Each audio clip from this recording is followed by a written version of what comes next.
खुशामदीद दोस्तों, राम राम सलाम। आप सभी का स्वागत है। मैं हूं धर्मपाल मलिक, जींद हरियाणा से। आज मैं आपको एक लोक कथा सुनाऊंगा। जैसा कि आप सभी भाइयों को मालूम ही है कि ये हमारा हरियाणा गांव में बसता है।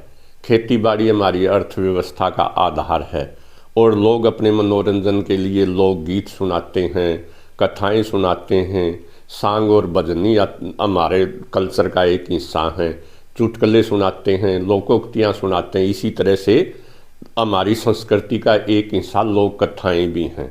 दादी और नानी की कहानियाँ हमारे इलाके के अंदर बड़ी प्रसिद्ध हैं।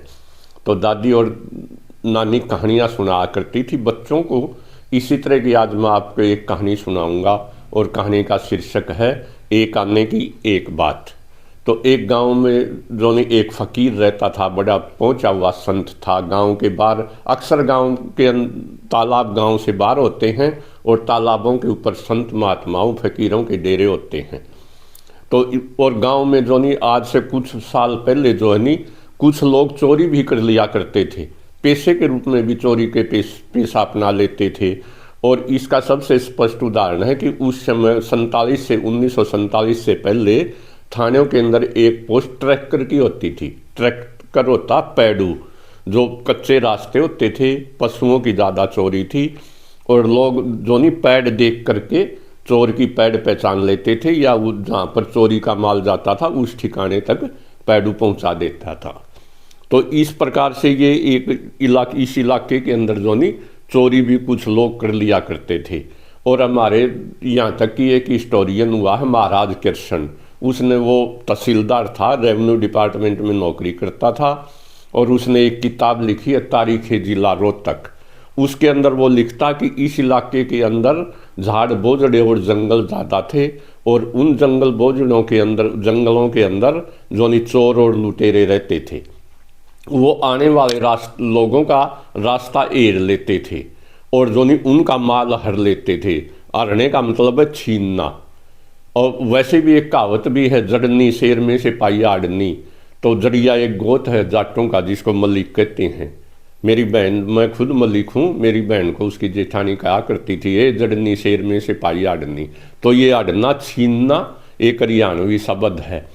तो यहाँ के जो लोग एर लेते थे, एर के लोगों को लूट के लेते थे, उनको कहने लगे एरने वाले, एरनिए। और उनके प्रदेश को कहने लगे हरियाणा।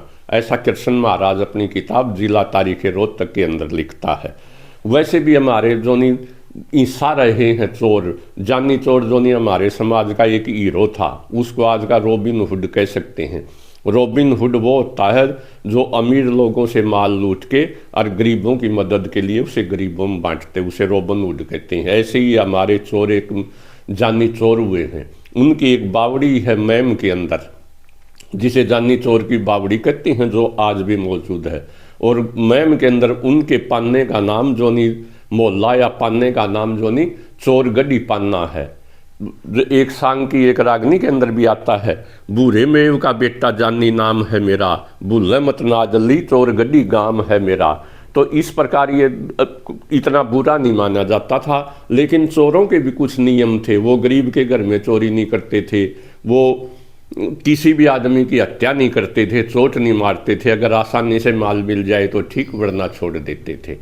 तो आदमी को मारना बहुत बड़ा पाप समझा जाता था। इस प्रकार से, इसी तरह से जिला रोहतक के गज के अंदर एक कहावत लिखी है गजटियर के अंदर, कुत्ता बिल्ली दो और गुज्जर रांगड़ दो, जय ये चारों ना हो तो खुले कुवाड़े सो। तो रांगड़ लोग वो भी चोरी कर लिया करते थे। उनमें से कुछ लोग, एक बार एक रांगड़ ने चोरी कर ली, भैंस चुरा ली किसी किसान की, और वो पैडू उसको उस गांव के अंदर लेके पहुंच गया, रांगड़ों के गांव के अंदर।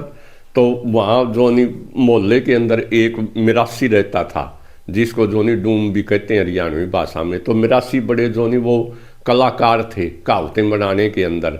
तो थानेदार ने उसके ऊपर डांट मारी मिरासी के ऊपर, और उसने कहा, बता चोरी किसने की है, भैंस कहाँ किसके घर आई है। अब मिरासी अगर रांगड़ का नाम ले तो रांगड़ उसको तंग करे, और उधर थानेदार उसको डांट मार रहा। तो तभी उसने एक दोहा बना दिया, एक बगड़ में तीन जात, एक पड़े ना सारी रात। भाई एक मोहल्ला है, बगड़ है, उसमें तीन जातियाँ रहती हैं। मिरासी जुलाए रांगड़, एक बगड़ में तीन जात, एक पड़े ना सारी रात, लेकिन एक जाति सारी रात नहीं सोती। होगी पंचायत, मैं नाम धरूंगा तो फिर पंचायत होगी। होगी पंचायत, पढ़ेंगे गाए हम क्यों मारे डूम जुलाए। यानी उसने ये बता भी दिया वह मारा डूमर जुलाया, कोई कसूर नहीं मारे पे क्यों जो नहीं हमें तंग कर रहा है, और चोर भी बता दिया। तो दोवा पूरा क्या हुआ, एक बगड़ में तीन जात, एक पड़े ना सारी रात, होगी पंचायत पढ़ेंगे गाए हम क्यों मारे डूम जुलाए। इस पर मेरा कहने का मतलब ये है कि चोरी प्राचीन काल के आज़ादी से पहले लोग चोरी कर लिया करते थे। तो इसी तरह से उस गांव में एक चोर रहता था। ये चोर और फकीर की कहानी है। तो वो चोर जो नहीं एक दिन चोरी करने के लिए गया, उसे कहीं कुछ नहीं मिला।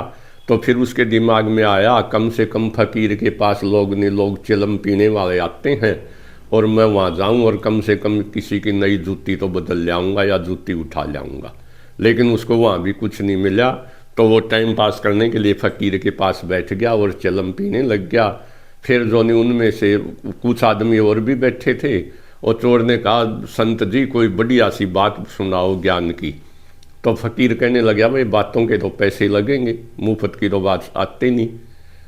तो उसने कहा चलो मैं तो एक बात का एक आना लूँगा। चोर ने उसको एक आना दे दिया और वो कहने लगा आप बताओ गुरुजी कोई बात। तो फकीर ने कहा भैया आदमी को अपना दिल डांटना चाहिए, दिल पर काबू करना चाहिए।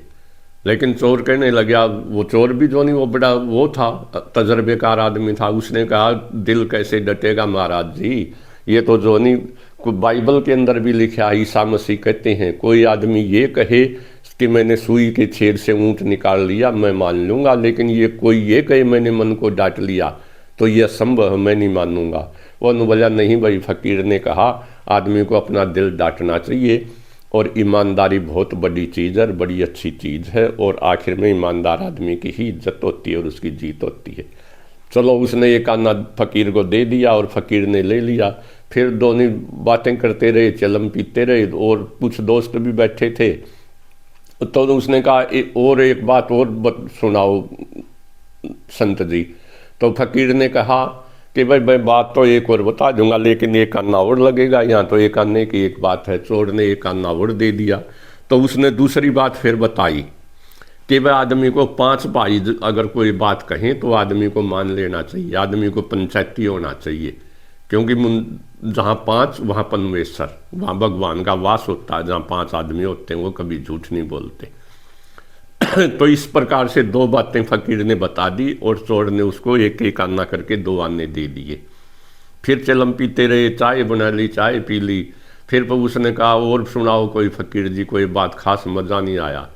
तो फकीर ने कहा भाई अगर किसी का कोई दुश्मन नहीं हो तो पैसे बड़े सोच समझ कर उधार देने चाहिए, क्योंकि ये कहावत है उधार देनी दुश्मनी लेनी। पैसे देने से भी जो नहीं, अगर आप गलत आदमी को पैसे दोगे तो वो आपका दुश्मन बन जाएगा। फकीर ने एक आना और ले लिया। इस प्रकार 3 बातें हो गई, 3 आने चले गए। तो तब तक जो नहीं थोड़ी और देर भी हो गई, और उसने कहा ले महाराज जी एक आना और बच रहा है, एक बात और बता दे। तो उसने कहा चौथी बात जो नहीं एक आना और, उसने कहा भाई एक बात का एक आना। चौथी बात फिर उसने बताई भाई किसी भी आदमी को अपनी खास बात नहीं बतानी चाहिए, गहरी बात, राज की बात किसी को भी नहीं बतानी चाहिए, चाहे वो आदमी की पत्नी ही क्यों ना हो, जो कि आदमी के सबसे नज़दीक होती है, जिनका जो नहीं नफ़ा और टोटा जो नहीं उसकी लाइफ पार्टनर होती है, अर्धांगिनी भी कहा गया है। लेकिन सच्ची बात तो उसको भी नहीं बतानी चाहिए। तो 4 आने देकर और 4 बातें सुन के वो चोर जो नहीं चल पड़ा।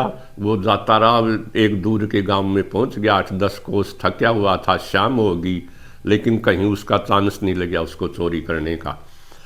उसने गांव वालों से कहा भाई कोई ऐसी जगह बताओ मुझे खाना भी मिल जाए और ठहरने के लिए मुझे 4 पाई भी मिल जाए सोने के लिए। उस गांव में एक सेठ रहता था, और एक गांव के अंदर आपको मिलेगा सेठ लोग रहते थे, कुएं जोड़, और ये गांव के अक्सर जो नहीं सेठ लोग ही बनवाया करते थे। तो उसने कहा भाई वहाँ मनसा सेठ के चले जाओ, वहाँ जो नहीं लंगर भी चलता है और सोने को जगह भी मिलती है। वो सेठ के पास चला गया, खाना खा के सो गया। सुबह सेठ जी जो नहीं भगवान का भगत आदमी था, वो सुबह 4 बजे उठा, घूमने के लिए चला गया।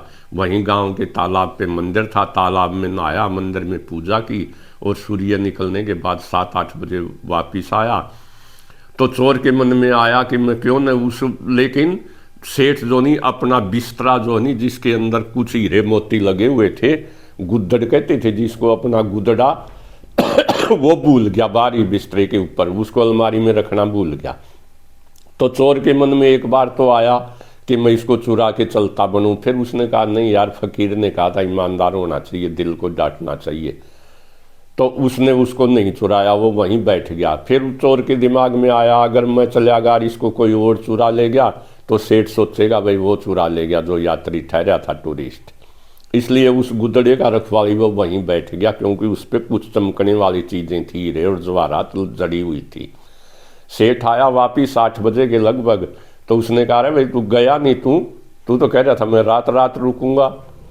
तो वो कहने लगा सेठ जी मैं तो आपके इस गुद्दड़ का रखवाली बैठा हूँ, मैंने सोचा इस पे ये कुछ चमकती हुई चीज़ें लगी हुई हैं, ये कीमती है, इसको कोई उठा न ले जाए। तो सेठ ने कहा तेरा नाम क्या है? वो क्या काम का? वो कहता जी मेरे तो गाँव वाले चोर कहते हैं, मैं चोरी कर भी लेता हूँ। तो सेठ ने कहा भाई नहीं, तेरा नाम तो चोर तो गलत है, तू तो ईमानदार है, इसमें तो करोड़ों रुपए के हीरे थे गुद्दड़ को, तो ने इस पे भी अपना दिल नहीं डिगाया, इसलिए तू यहीं रहो, छोटा मोटा काम करता रहो, हमारी रखवाली करता रहो और मौज से रहो। तो सेठ वहाँ रहने लग गया। उस सेठ के गांव में एक दूसरा फकीर भी रहता था। तो कुदरती एक दिन वो फकीर मर गया। गांव वाले 4 पंचायत 5 पंच उसके पास आए, उन्होंने कहा भाई क्या करें इस फकीर का? उन्होंने कहा भाई ईमानदार को कहो वो इसका दाह संस्कार कर देगा, और तो फकीर का कोई है नहीं, और जो नहीं वो इसको दाह संस्कार करे तब इसके पास अब कौन इसके लिए गड्ढा खोद देगा, समाधि देगा।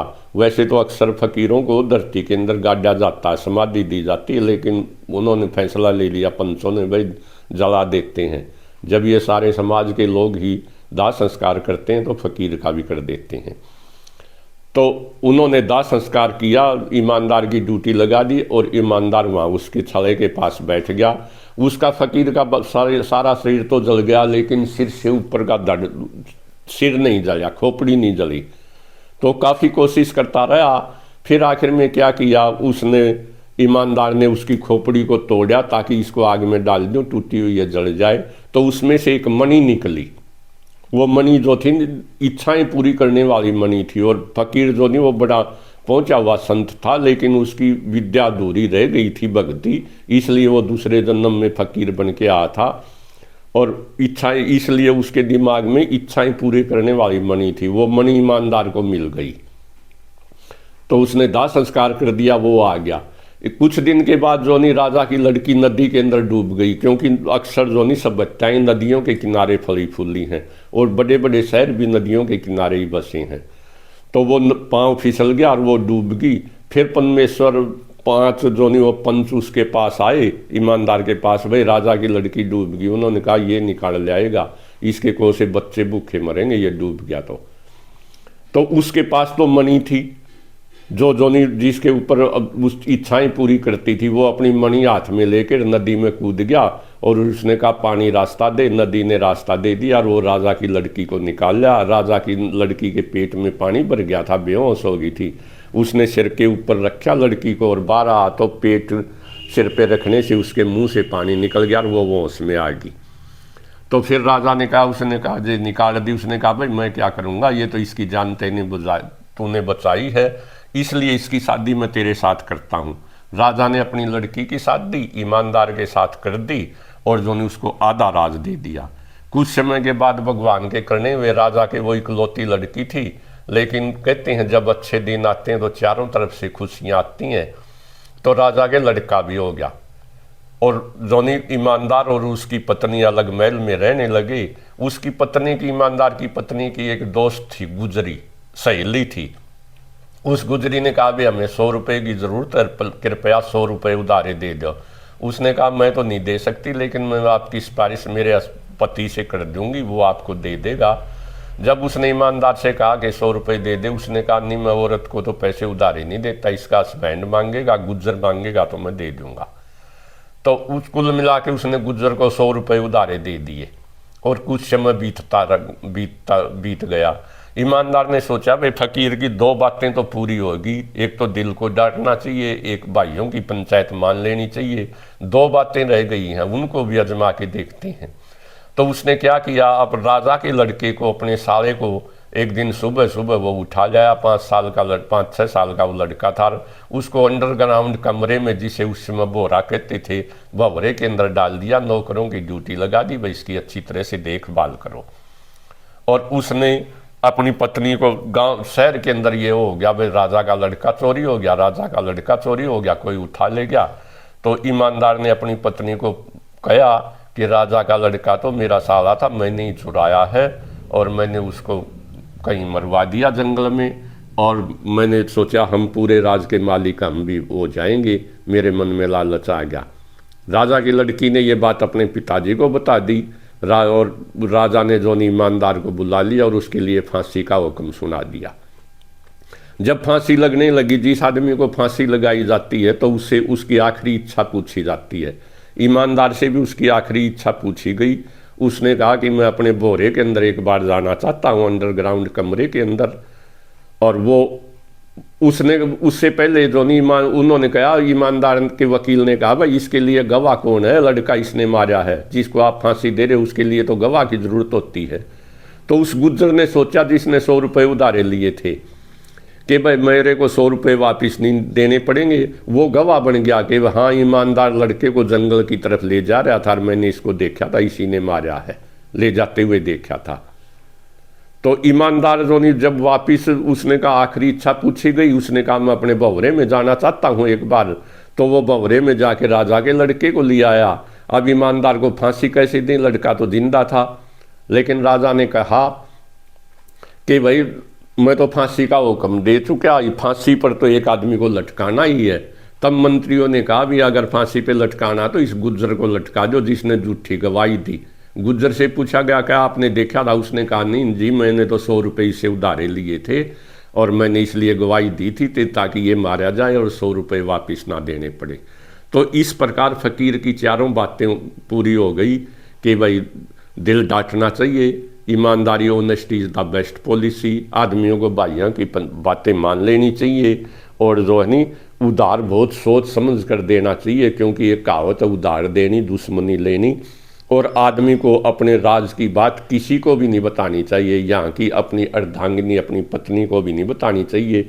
ये चार बातें, 4 मोरल थे इस कहानी की। ये थी कहानी। भाइयों अगर आपको ये कहानी पसंद आए तो कृपया इसे लाइक करना, चैनल को सब्सक्राइब करना। Thank you very much. जय हरियाणा, जय हरियाणवी।